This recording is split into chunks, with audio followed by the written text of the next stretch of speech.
Hello बच्चों। तो कैसे हैं आप लोग? आपका स्वागत है टॉप एकेडमी में एक बार फिर से। तो आज बात करने वाले हैं हम, इसकी बात कर रहे हैं चैप्टर फर्स्ट। क्या है चैप्टर नेम? कूलाम का नियम तथा वैद्युत क्षेत्र। क्या है चैप्टर नेम? कूलाम का नियम तथा वैद्युत क्षेत्र। इसकी आज हम डेरिवेशन सॉल्व करेंगे जो पेपर में आ जाती है। तो क्या करते हैं, बात करते हैं वैद्युत द्विध्रुव के कारण अक्षीय स्थिति में वैद्युत क्षेत्र की तीव्रता। इस पर बात करेंगे आज। 3 नंबर में पूछी जाती है बोर्ड परीक्षा में, ठीक है, चैप्टर फर्स्ट से मोस्ट इंपोर्टेंट डेरिवेशन में। तो ये आती है सबसे पहले, तो इसका चित्र समझ लेते हैं। तो चित्र कैसे होता है तो समझेंगे। मानते हैं कोई दो बिंदु, क्या होते हैं? दो बिंदु जो प्लस क्यू और माइनस क्यू आवेश से मिलकर बने होते हैं, ठीक है। जिसकी बिंदु ओ, क्या बिंदु ओ, इसका मध्य बिंदु क्या होता है? ओ। मध्य बिंदु ओ से एक अन्य बिंदु P स्थित होता है जहां वैद्युत क्षेत्र की तीव्रता में दे रखी होती है E1 और E2, ठीक है। बात कर लेते हैं, इस आवेश को हम दे देते हैं बिंदु A का नाम और इसको दे देते हैं बिंदु B का नाम। बिंदु A से O तक की दूरी होती है हमारे पास L और बिंदु O से B तक की दूरी होती है L, ठीक है। बिंदु O से ही हमारे पास जो दूरी होती है बिंदु P तक की, वो होती है हमारे पास R। बात समझ में आई? लेकिन हमें इन दूरियों का काम नहीं होता है। हमें किससे काम है? हमें काम है माइनस क्यू आवेश से और प्लस क्यू आवेश से। तो क्या करेंगे, सबसे पहले देखो समझो, बिंदु P से O तक की दूरी हमें कितनी दे रखी है? R। और बिंदु B से O तक की दूरी है L। तो हम बड़ी दूरी में से अगर छोटी दूरी को घटा देंगे तो हमें ये दूरी मिल जाएगी। तो R में से हमने क्या कर दिया? L को माइनस कर दिया। तो माइनस क्यू से P तक की दूरी मिल गई हमें, R माइनस L। उसके बाद सेम प्रोसेस देखो, बिंदु O से P तक की दूरी कितनी है? R metre. उसके बाद O से A तक की दूरी है L। तो हम इस बड़ी दूरी में से छोटी दूरी को क्या करेंगे? जोड़ देंगे। तो जोड़ेंगे तो R प्लस L, दोनों दूरी हमें मिल गई। बात समझ में आई? चित्र अच्छे से समझ लेंगे क्योंकि चित्र ही इसमें मेन होता है। अगर आपको चित्र बनाना आता है तो आप भाषा लिख सकते हो और भाषा लिख लोगे तो कैलकुलेशन हो जाएगी, ठीक है। अब देखो, इसकी जो परिभाषा लिखेंगे कैसे बनाएंगे? जो हमने चित्र में काम किया वही लिखना है, कोई याद नहीं परिभाषा, ठीक है। तो सबसे पहले हमने क्या किया, देखो लिखते हैं, माना कोई द्विध्रुव, माना कोई द्विध्रुव, क्या है द्विध्रुव? A B. माना कोई द्विध्रुव ए और बी किससे मिलकर बना? प्लस क्यू व माइनस क्यू आवेश से मिलकर, आवेश से मिलकर बना है, आवेश से मिलकर बना है, जिसका जिसका ए और बी का मध्य बिंदु ओ है। बात समझ में आई इतनी? मध्य बिंदु ओ है। मध्य बिंदु, मध्य बिंदु ओ से, किसकी बात कर रहे हैं? मध्य बिंदु ओ से आर दूरी पर, मध्य बिंदु ओ से आर दूरी पर एक अन्य बिंदु, एक अन्य बिंदु, एक अन्य बिंदु P क्या स्थित है? देखो बिंदु O से R दूरी पर कौन सा बिंदु स्थित है? बिंदु P। बिंदु P स्थित है किसी किसी ऐसे माध्यम में स्थित है, ऐसे माध्यम में स्थित है जिसका परावैद्युतांक, जिसका परावैद्युतांक क्या होता है? परावैद्युतांक आपको पढ़ाया था, परावैद्युतांक होता है आपका K। जिसका परावैद्युतांक K है तथा बिंदु तथा बिंदु ए से ओ तक की दूरी, बिंदु ए से ओ तक की दूरी कितनी है? बिंदु ए से ओ की दूरी कितनी है? एल, एल मीटर है तथा बिंदु बी से, बिंदु बी से पी तक की दूरी, पी तक की दूरी, बिंदु बी से पी तक की दूरी कितनी दे रहा है? आर माइनस एल है। ठीक है, बात समझ में आ गई? इतनी कितनी है? बिंदु बी से दूरी हमने निकाली पी की, कितनी निकाली थी? R minus L. इसी प्रकार अगर हम ए से लेंगे पी तक की दूरी, तो आप इसमें लिख दो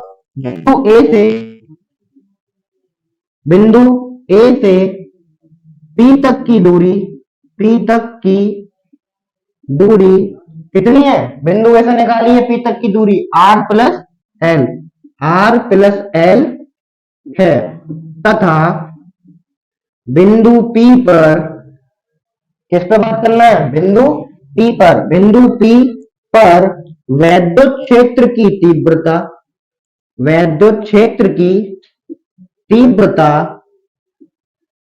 ज्ञात करनी है। हमें किस पे ज्ञात करनी है? वैद्युत क्षेत्र की तीव्रता बिंदु P पर, बिंदु P पर वैद्युत क्षेत्र की तीव्रता ज्ञात करनी है। देखो भाई, जितना हमने चित्र बनाया उतनी हमने भाषा लिख दी, इतनी भाषा समझ में आई। उसके बाद अब आती है आपकी कैलकुलेशन। तो कैलकुलेशन करते हैं, तो कैसे करेंगे? सबसे पहले क्या लेना है आपको? अब देखो, माइनस क्यू और प्लस क्यू पे बात होगी, दो दो इधर है, तो पहले बात करेंगे किस पे? माइनस क्यू पे। क्यों? बिंदु ओ से देखते हैं इधर कौन सा आवेश है? माइनस क्यू है। और देखो बिंदु पी पर निकालनी है, तो हमें पहले वैद्युत क्षेत्र की तीव्रता कौन सी चाहिए? E1। तो लिखेंगे माइनस क्यू, यहां पर देखो समझ में अच्छे से समझ में आ जाइए आपको, माइनस क्यू आवेश के कारण, माइनस क्यू आवेश के कारण वैद्युत क्षेत्र की, वैद्युत क्षेत्र की तीव्रता, वैद्युत क्षेत्र की तीव्रता किसके कारण निकालना है? माइनस क्यू आवेश कारण। तो क्या होता है, क्या लेंगे? E1 बराबर वैद्युत क्षेत्र की तीव्रता का फॉर्मूला देगा यहां पर, तो क्या होता है? वैद्युत क्षेत्र की तीव्रता बराबर होती है 1/4πε0 के। क्यों आया? क्योंकि के हमारा परावैद्युतांक है, ठीक है, इसलिए के आया। और फॉर्मूला क्या होता है? Q अपॉन आर स्क्वायर रहता है फॉर्मूले में, लेकिन हमारे पास इसकी वैल्यू कितनी है? बिंदु बी की, बिंदु बी से पी तक की दूरी कितनी है? R minus L. तो यहां क्या आ जाएगी? आर माइनस एल का होल इनवर्स, ऐसे मान लेंगे आप इक्वेशन फर्स्ट। बात समझ में आई इतनी? उसके बाद देखो, इसी प्रकार, इसी प्रकार अभी माइनस क्यू से निकाली थी हमने, अब किससे निकालेंगे? प्लस क्यू से। तो प्लस क्यू आवेश के कारण लिखेंगे, प्लस क्यू आवेश के कारण, आवेश के कारण वैद्युत क्षेत्र की, वैद्युत क्षेत्र की तीव्रता इस पर निकालना है। प्लस क्यू आवेश के कारण वैद्युत क्षेत्र की तीव्रता क्या लिखेंगे? अब देखो, प्लस क्यू आवेश से निकाली हमने, तो कौन सी तीव्रता लेंगे हम? E2 लेंगे। तो ले लो, E2 बराबर फॉर्मूला होता है यही 1/4πε0 के Q अपॉन, अब दूरी क्या लेंगे इसमें? देखो, बिंदु ए से पी तक की दूरी हमने कितनी निकाली है? आर प्लस एल, ऐसे ही लिया जाएगा। देखो, आर प्लस एल का होल इनवर्स, ऐसा मान लिया इक्वेशन फर्स्ट। इतनी बात समझ में आती है? ठीक है, अब देखो क्या करेंगे, अब निकालते हैं परिणामी वैद्युत क्षेत्र की तीव्रता। तो निकालेंगे तो क्या लिखेंगे? लिख दो, परिणामी वैद्युत क्षेत्र की, वैद्युत क्षेत्र की तीव्रता, परिणामी वैद्युत क्षेत्र की तीव्रता निकालते हैं, तो क्या कर देते हैं? जोड़ देते हैं, E बराबर E1 प्लस E2। लेकिन यहां हम क्या करेंगे? यहां हम माइनस करेंगे। क्यों? उसके पीछे एक रीजन है। देखो E बराबर E1 माइनस E2 विपरीत दिशा होने के कारण। देखो आप हमारी वैद्युत क्षेत्र की जो तीव्रता है इनकी दिशा कैसी है, एक की इधर है और एक की इधर है, अपोजिट है एक दूसरे से, तो विपरीत दिशाएं हैं। ठीक है, इसलिए घटाते हैं। विपरीत दिशा होने के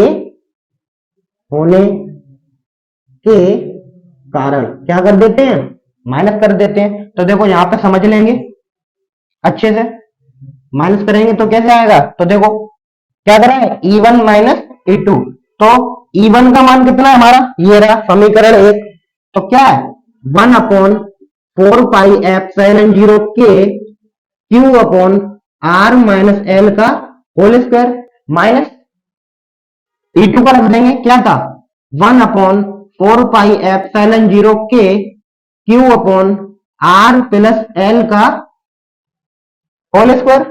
ठीक है, बात समझ में आ गई।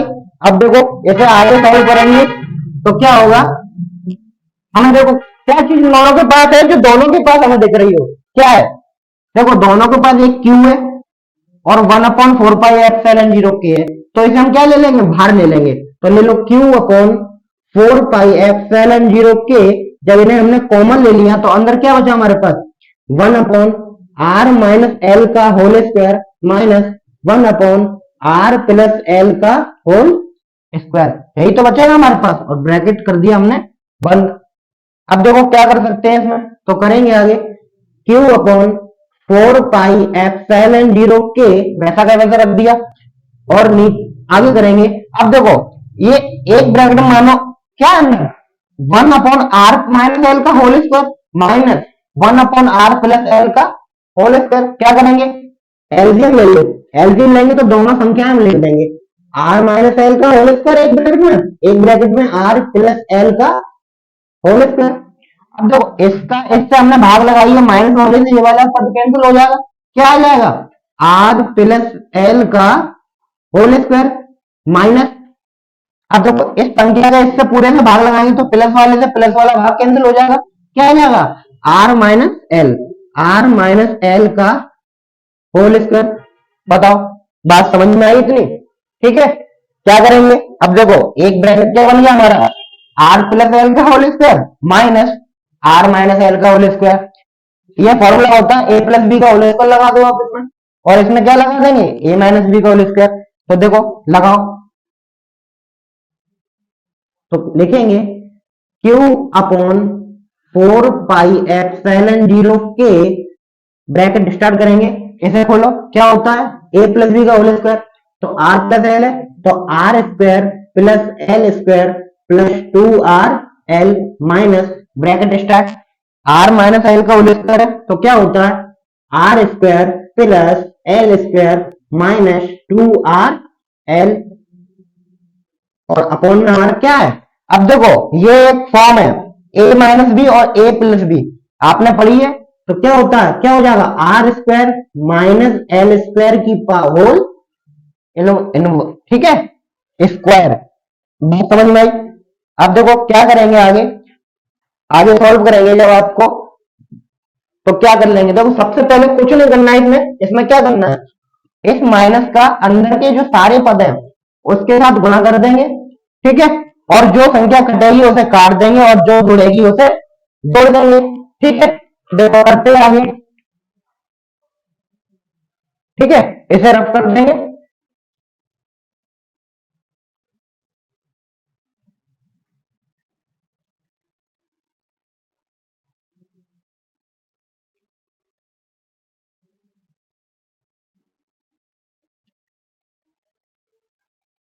ठीक है। देखो समझेंगे, तो क्या हमारी पोजीशन बनी थी, लास्ट पोजीशन हमारी बनी है Q अपॉन 4 पाई एप्सिलॉन 0 के, ब्रैकेट स्टार्ट, वैसा का वैसा उतार लेंगे, R square plus L square plus 2RL। अब देखो इस माइनस का अंदर सारे पदों के साथ गुणा करेंगे, तो माइनस का R के साथ करेंगे तो क्या आ जाएगा माइनस R स्क्वायर और minus plus minus minus L square, और ये माइनस, तो क्या हो जाएगा मिलके प्लस 2RL, ठीक है। बात समझ में आ गई, ब्रैकेट में बंद कर दिया, अपॉन में क्या बचा हमारा R square minus L square का होल इनवर्स, होल स्क्वायर। ठीक है, तो देखो क्या होगा, आर स्क्वायर से आर स्क्वायर कैंसिल, क्यों हो गया, ये प्लस का था और ये माइनस का था, एल स्क्वायर से एल स्क्वायर कैंसिल, ये माइनस का था और ये प्लस का था। ठीक है, क्या बचा, देखो Q अपॉन 4 पाई एप्सिलॉन 0 के ब्रैकेट स्टार्ट 2RL और 2RL, तो क्या हो गया 4RL upon R square minus L square का होल स्क्वायर। ठीक है, बात समझ में आई। अब देखो क्या कर सकते हैं, तो इसी के आगे समझ लो, इसे हम ऐसे लिख सकते हैं, देखो Q अपॉन 4 पाई एप्सिलॉन 0 के 2 into 2RL upon R square minus L square का होल इनवर्स। हमने 4 को लिख लिया ब्रेक करके, कैसे लिखा, 2 गुणा 2 के रूप में लिख लिया। क्यों लिखा, इसके पीछे रीजन है, क्यों होता है, देखो हमारे पास फॉर्मूला होता है Q इंटू 2L बराबर क्या होता है, P होता है। तो देखो देख रहा है हमें, Q तो हमारे पास ये रहा, उसके बाद 2L ये रहा, तो Q इंटू 2L बराबर क्या हो जाता है, P। यहाँ P क्या होता है, P होता है आपका वैद्युत द्विध्रुव आघूर्ण, वैद्युत द्विध्रुव आघूर्ण क्या होता है, P होता है। तो लिख देंगे, देखो यहाँ पे क्या बचा हमारे पास, तो 1 अपॉन 4 पाई एप्सिलॉन 0 के और Q इंटू 2L की जगह क्या आ जाएगा P, और क्या बचा हमारे पास 2 ये बचा और R बची, तो 2RP upon R square minus L square का होल इनवर्स। बात समझ में आई। अब यहां हम मानते हैं तो क्या मान लेते हैं, माना यहां लिखते हैं आगे, माना एल स्क्वायर का मान, एल स्क्वायर का मान आर स्क्वायर की तुलना में, आर स्क्वायर की तुलना में नगण्य है, नगण्य है, अतः L square less than R square. बात समझ में आई, ठीक है। उसके बाद देखो समझ लेंगे आगे, तो क्या होगा, इसे बिगाड़ दे रहे, तो देखो क्या आ जाएगा हमारा 1 अपॉन 4 पाई एप्सिलॉन 0 के 2RP अपॉन, देखो एल स्क्वायर मान क्या मानना है, नगण्य मानना है, तो एल स्क्वायर यहां से हम क्या कर देंगे, रिमूव कर देंगे, तो आर स्क्वायर का होल स्क्वायर। तो क्या आएगा, देखो देखो समझेंगे, तो 1 अपॉन 4 पाई एप्सिलॉन 0 के 2RP अपॉन, अब देखो आर स्क्वायर की पावर और स्क्वायर है, तो दो दूनी कितने होते हैं, 4 होते हैं, तो आर की पावर 4। देखो एक आर ऊपर है और नीचे कितनी है, 4 आर है, तो इस आर को ये वाली आर काट देंगे, कितनी बचेंगी, 3 आर बचेंगी, तो लिख देंगे, तो क्या हो जाएगा, देखो E बराबर 1 अपॉन 4 पाई एप्सिलॉन 0 के 2P अपॉन आर, ये आपका फॉर्मूला यहाँ सिद्ध हो जाता है।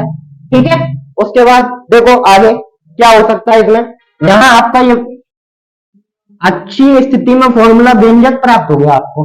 अब यहां आप हमारा के फंस रहा है, तो के क्या है, के परावैद्युतांक है, तो आप लिख देंगे के बराबर क्या रख सकते हैं, 1 रख सकते हैं, रख दो के बराबर 1 रख देंगे, तो फॉर्मूला बनेगा E बराबर 1 upon 4 pi epsilon 0 2P upon R Q. ठीक है, ये आ गया आपका लास्ट आंसर। ठीक है, अब ये क्या है, वैद्युत क्षेत्र की तीव्रता है। ठीक है, वैद्युत क्षेत्र की तीव्रता है। उसके बाद इसका मात्रक क्या होता है, न्यूटन प्रति कूलम। बात समझ में आई, न्यूटन प्रति कूलम इसका मात्रक हो गया, ये आपकी यहाँ पे हो गई सिद्ध। अब देखो कुछ वैल्यू होती है, जैसे इसमें यहाँ है क्या है, 1 अपॉन 4 पाई एप्सिलॉन 0 का मान होता है कितना, 9 into 10 to the power 9 newton metre square प्रति कूलम स्क्वायर। ये यहाँ पे आपकी पूरी सॉल्व हो जाती है अच्छी स्थिति। ठीक है, ये आपकी बोर्ड परीक्षा में होती है, वो आपकी 2 नंबर में 3 नंबर में पूछी जाती है। ठीक है, आती है तो इसे अच्छे से कर लेंगे आप। और अब आप हमारे चैनल पे आपको डेली कुछ ना कुछ वीडियो आपको हर सब्जेक्ट की प्रोवाइड डेली होगी, ठीक है। तो आप हमारे चैनल पर अच्छे से जुड़ जाइए। आप लोगों को इस पूरे डेरिवेशन की पीडीएफ टेलीग्राम पर प्रोवाइड करा दी जाएगी, लिंक आपका डिस्क्रिप्शन में है, ठीक है।